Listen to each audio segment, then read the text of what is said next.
Hi, I want to welcome you to Growing Nimble Families. My name's Melitza. I hope this show is a place where mothers like you can safely explore a slower, simpler and playful lifestyle so that you can get to the heart of what your family needs to thrive, both now and in the years to come. Well, today's show we're going to be talking about rituals for parents so that we can see when our children are growing up.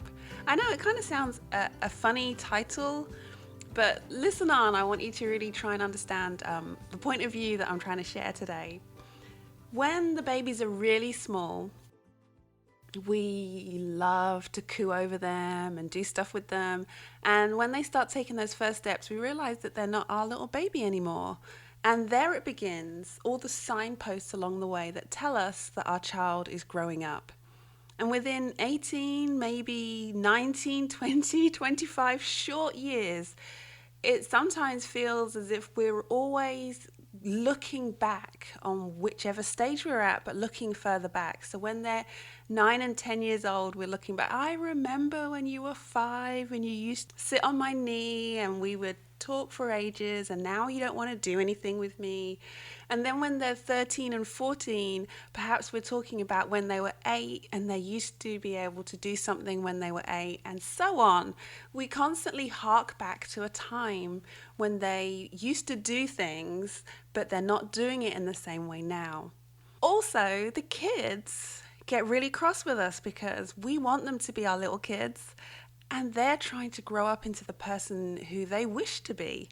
So there's this conflict between all of us, them trying to grow up, and we start hearing things like, it's not fair, you don't let me do these things, you're babying me, other kids can do it, why can't I do it? Everybody else is doing it.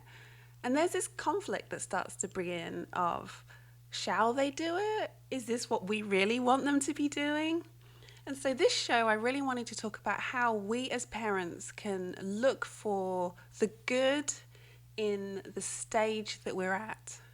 So with school age family right now, we want to make sure that we are enjoying this school age time and the children are developing as much as they can, having fun, learning, doing, just being. And the same with us. Of course, we can look back and reflect on all the great things that they did before and the not so great things that we don't have to do anymore, that they may be even more independent now than they were before. But we don't have to look forward in dread either to the tween or the teen or the young adult stage and worry.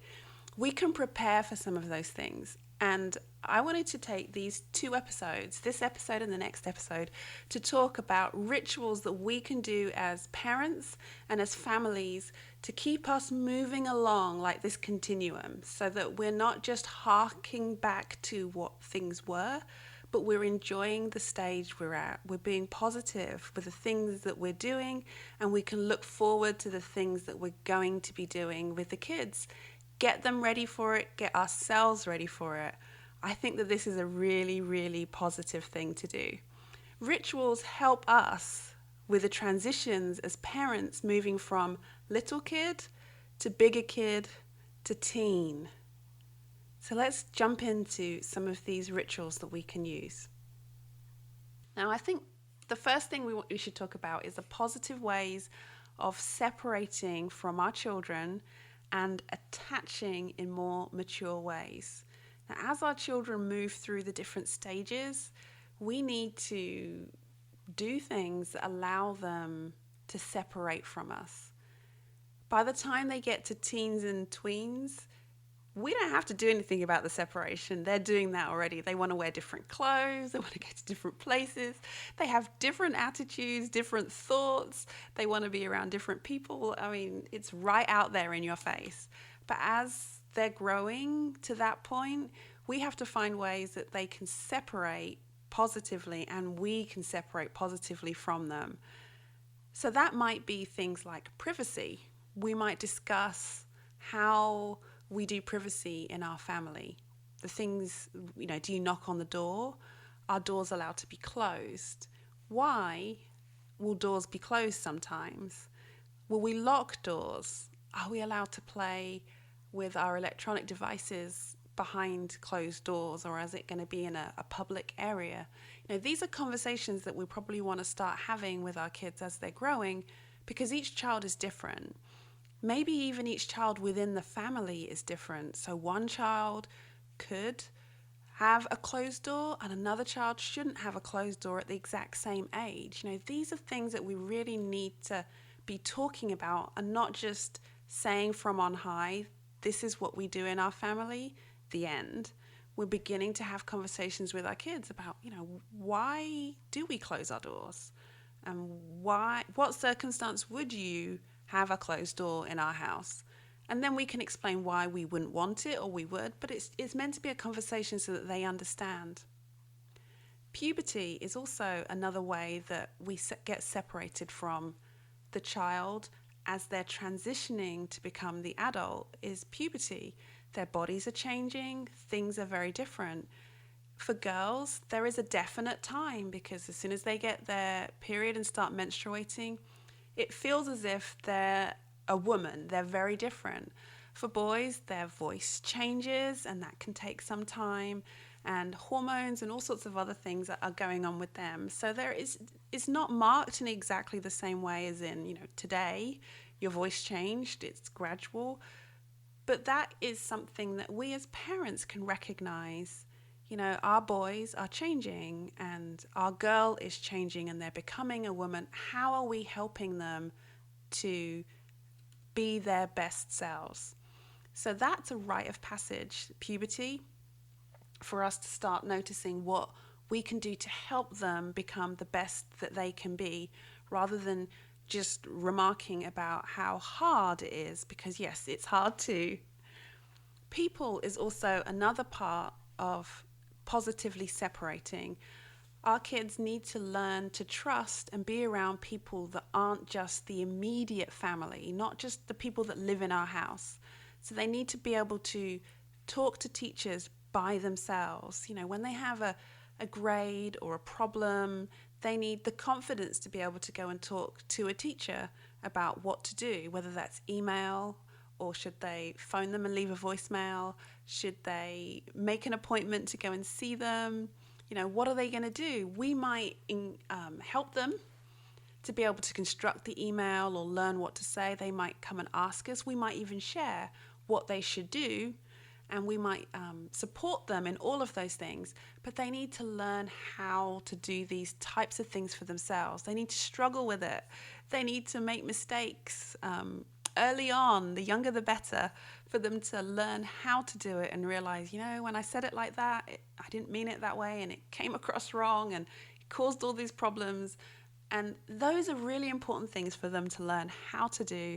And it's hard as a parent to watch that and the struggle that comes with that. But it's really important for us to step back and support when we need to support, but know when to step back and allow them to learn and grow from those experiences.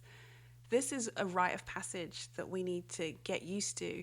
Our children need to turn to good adults. Now, that could be that we introduce them to some of these good adults in the different areas that we know, our own connections and our own friends. Our kids can become friendly with those people.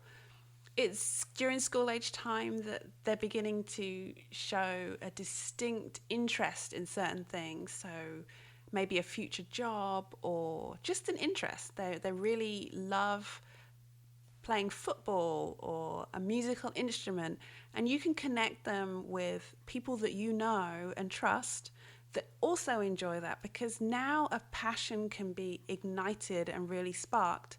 So it doesn't matter that you don't play a musical instrument, but your child does, and they are connected with an adult that loves that, and they can talk for ages about something in common that really encourages a passion. And that's a way that we can be positively encouraging our kids. We can separate from our children, but know that they are still in good hands. Now, by separate, I'm not meaning that we don't ask them about the musical instrument or what they've been doing, and separate meaning completely separate, don't ask them anything. I'm not saying that at all, but it gives the kids a chance to be able to share in a completely different way, learn the nuances of speaking to another person that's not mum and dad. We understand what they mean and how they say things, and they need to learn how to get on with other people, to nurture relationships and realize that they can't do everything by themselves. And we as parents need to recognize that we can't help them in everything, but there are people that can help them always. So this is great for teaching them about health related matters. You know, if you have problems, that you can speak to the doctor about that, being able to speak to the counselor about problems as well, learning how to talk about feelings.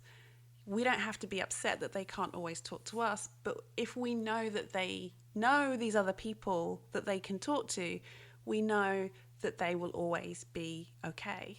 Now, in this time of high anxiety and, suicides and depression, this is good information for us to realize that there are other people that our kids can go to that we trust, and it isn't always us that they go to, because those days when we fight and row and are upset with each other might just be the day when our child needs to talk to another adult. But because they're mad with us, or perhaps we seem like we're mad with them, they've got no one else to turn to. And we don't want that. We wouldn't have wanted that. And they need to understand that there are many people you can go to, and that's why relationships are so good. So that's a really easy, positive way that we can separate from our children, is thinking about privacy, talking about that, puberty, sharing how that's going to happen, and for us to understand people, the importance of needing other people and connecting with people that have the same passions and joys that you have, nurturing relationships, and personality. Each of our kids are very different, even within our family. So not all of these things can be done in exactly the same way. We have to fine-tune our parenting to help each individual child. You have the introverts and you have the extroverts. You have the young at heart, the immature, the very mature. We've got to tackle these things in very different ways. But that doesn't mean that we as parents can't help them to be more separate. We learn to give them independence slowly, or we give it to other children quickly because we know that they can cope with it. But this is what we need to be doing, is learning how to separate from our children and attaching in more mature ways. Now that's really important, that bit, attaching in more mature ways. When they were very little, we did everything for them. They needed it. That's just how it was.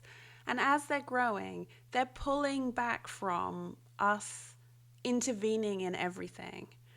Now, instead of fighting it, we can understand it and realize, is this what I need to be doing? Letting go a little and reattaching in a completely different way. One of those ways we can reattach is through contributions.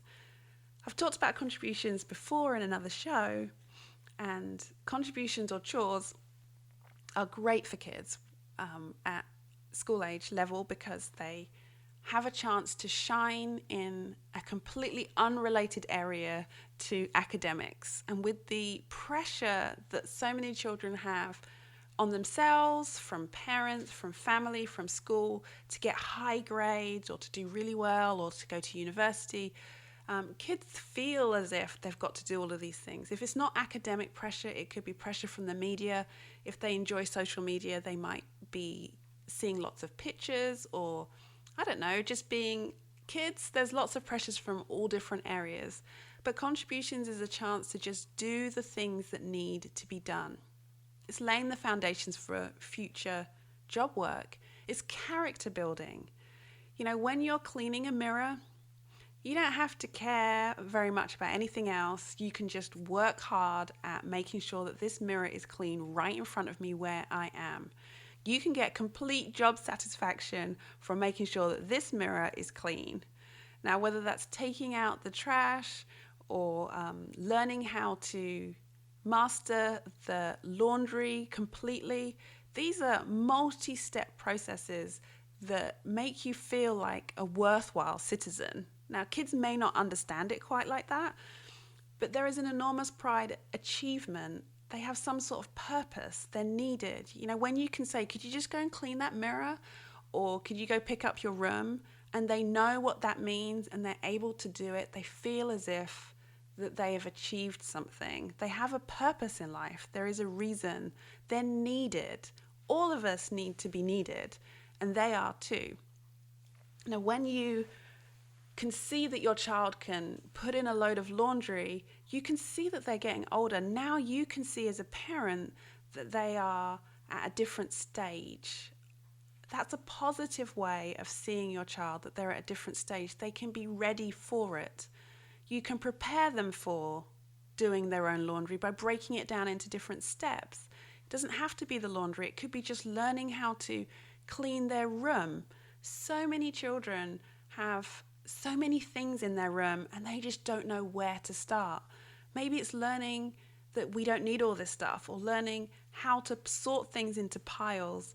I was with my son the other day and he was cleaning his room and he was putting away every little thing that he picked up. He would go and put it in the place that it was. And he said, he came and saw me, he says, I'm just exhausted. And I said, so what are you doing? How are you doing it? And I went over and he showed me and I was like, yeah, I would be exhausted with that too. He hadn't mastered the art of sorting things into groups. So I explained to him, why don't we put all of the pens and pencils in this group over here, all the cards, we won't sort them yet, just put all the cards, the playing cards, the Uno cards, the historical conquest cards, all of those in this pile here. All the socks and clothes that you can find, just put them in a pile here. And then when they're in all these big piles, we'll sort through the pile and put the piles away. And we sat and did that for a while, and he tried it and he did it, and he was like, this is so much more easier doing it that way. But just the sitting and teaching him how to do that part helped him, and it helped me to realize, he's able to tidy his room if he knows how to do it, but he didn't really know how to do that. And we've got years of learning to tidy our room, our office, our desk, our area, the cupboard, the stock room, I don't know, your home. Everybody has to learn how to tidy. And the quicker you can learn how to do it, the more effective you will be at being able to do something, rather than feeling so, I can't do this. This is just too hard. He must have felt really helpless, just sitting there amongst all this stuff thinking, I can't do this tidying. When we think of contributions, we think of life. There will be a time when they're tweens and teens where they'll have too many things to do of an evening, and they'll have to make decisions about whether they do homework or whether they do contributions, or when they'll eat, how long they have to eat, whether they'll go to that class or whatever it is their activity is doing. They'll have to juggle and learn how to do that. That's exactly the same thing that they will encounter as adults. And so we can help them learn about life as contributions. Now, when you come home from a job, you're tired and hungry, and you still have work to do perhaps when you're just starting out your job, but you still have to do laundry. You still have to cook all your own food. Maybe you're at college and that will happen. Maybe you've got your first job and you're living in a house with a few other people. You're still going to have to hoover and clean up. Somebody's going to have to clean that bathroom. And if you can clean the bathroom in 5 minutes rather than, half an hour, you will be much happier for that. Life is a series of inputs. Here are the steps, do them really well, and then here's the reward. And contributions kind of give you that. I mean, when you can clean a bin really well, or sweep the floor and it looks good, they may seem like really small things, but it gives you a satisfaction that nothing else can bring. And that's the same thing that we want to learn as parents, that our kids can do things. It's not just academics, it's not just studying, but they can do other things, and that's really important. So that was the first thing, positive ways of separating from our child and attaching in more mature ways. The second thing, a new framework for seeing your kid, your child, your tween, your teen, and your young adult. Often we look back to how great they were before. Often we look forward and worry about what's coming. Oh no, they'll never be able to leave home. They'll live in my basement. They're going to be terrible tweens. They're going to be terrible teens. They're always going to live with me until they're 26 and I don't know what to do with them. They never seem to do anything well. We get all of these really negative ideas, but we should be looking forward to the positive things of these new stages of what's coming. If they're school age, they're going to become a tween soon. And what can I do to support them when they become a tween or a teen or a young adult that will help them? Now, these are really clear rites of passages that's to do with age and stage. But there are other things like getting a driving license. Are they ready to be able to drive? Once they're at that point, it's kind of too late to say, well, buddy, we're not going to get you in a car because you're irresponsible.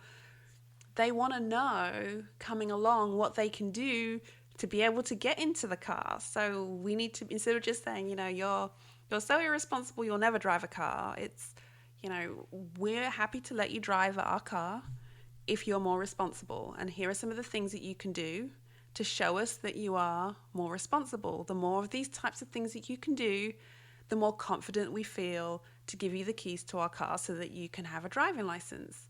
But if you're not making any effort towards doing that type of thing, then how can we give you the keys to the car? And in fact, we won't and we can't. That wouldn't be responsible for us to do something like that. Now, those types of questions and conversations can be really tricky because kids feel as if, they can't do anything right. How will they know how to do it? It's difficult. We're setting them up for failure. I like to go through books and have books that help them to understand and books to tell the story. One book that I really enjoy and that we're going to start working on more is The 7 Habits of Highly Effective Teens by Sean Covey. That's a really good book, and you can get the workbook that goes with that. It gives you a way of teaching about goals, goal setting, things that are going to be happening in the future.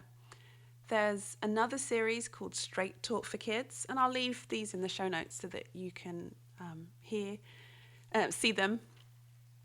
Straight Talk for Kids is really good. The boys have gone through that and listened to different parts. And in fact, actually, when they've been really upset about a situation, it's been really good for them to go, instead of storming off to their room, is to actually listen to one of those. It's written by a young adult talking about his teenage and tween years and what he knows now and what he wished that he would have done. And he's talking about how his conflicts with his parents and what they were trying to do. So he's trying to explain to young people why you're not going to get what you want by pouting and slamming doors. You're more likely to get what you want by thinking carefully and presenting your ideas and talking to your parents as human beings, because then they'll listen, which we've been trying to tell them that. But having it from a peer tell them those types of things, I think is really useful for somebody else to be saying it and not just us. So Straight Talk for Kids.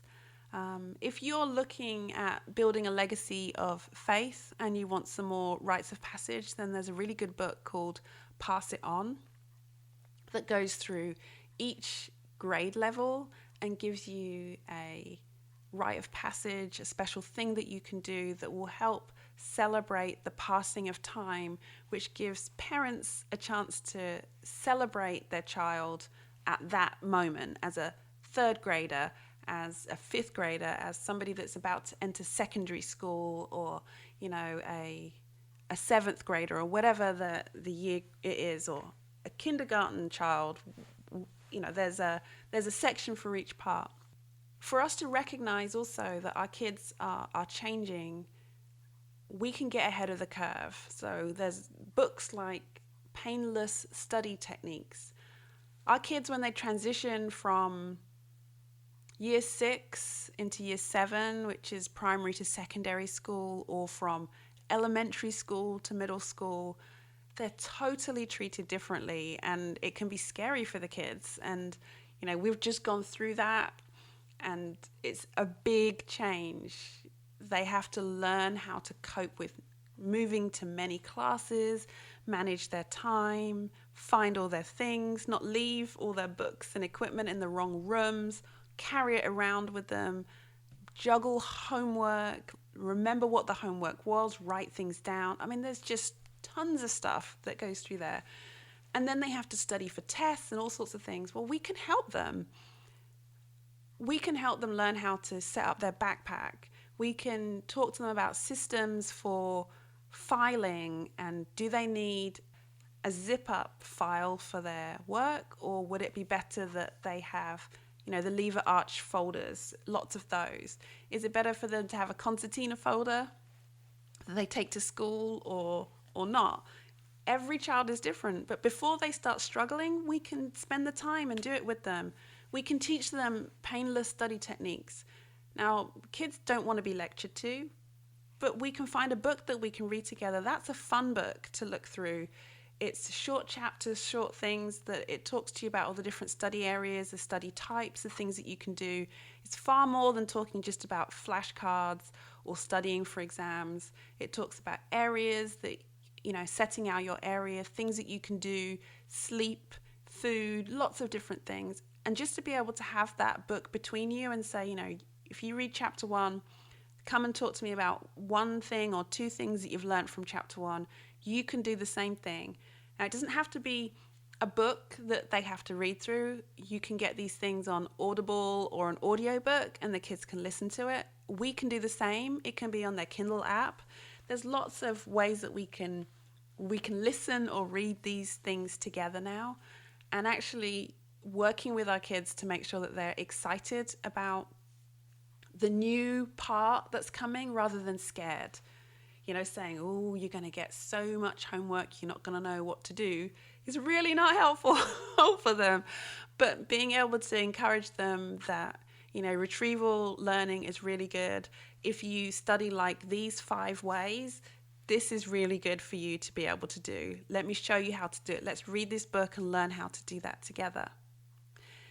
Also, part of a rite of passage, learning that our kids aren't kids anymore, that they are tweens or teens or school-age kids, is for them to be able to learn about time. Time is a big deal for all of us. Getting out to school in the morning, getting up in the morning, getting to appointments, making sure that we're at the right classes on time, all of those things. So maybe it's getting a watch, learning how to use it, having an alarm clock, making children accountable for their time. So if they say that they're going to do an activity for 20 minutes or go to their friend's house for an hour, that they really are doing it for that amount of time.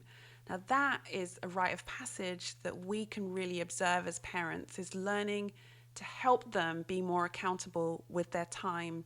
It doesn't mean that we are taskmasters, but it does mean that they get to learn how to be responsible with their time. It's not our fault that they didn't get up in the morning.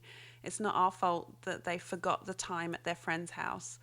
But as they're learning to get more and more responsible, they'll be able to see that they can enjoy time and use time really wisely. So that was seeing our kids differently. If we look at time, we wouldn't expect our 4-year-olds to be knowing when it's time to stop and tidy up. But there are rituals and routines that we can do in our families that can encourage us to use time wisely so that we know what to do. One of the reasons we love to reminisce is because the stage we're in is hard.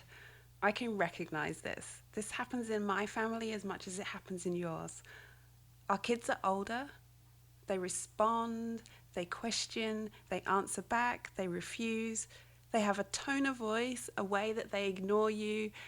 And in those times, we feel inadequate, we feel spent. We love, of course, but it is easy to see why we go back to that vision of sweetness, of a previous stage. That's why these rituals are useful to cling to when we are derailed with life, when we're venting, when we're negative, when we're angry, when we're mad. That there are positive, forward-thinking steps that we can do, and we don't just get stuck wandering around in a circle of despair.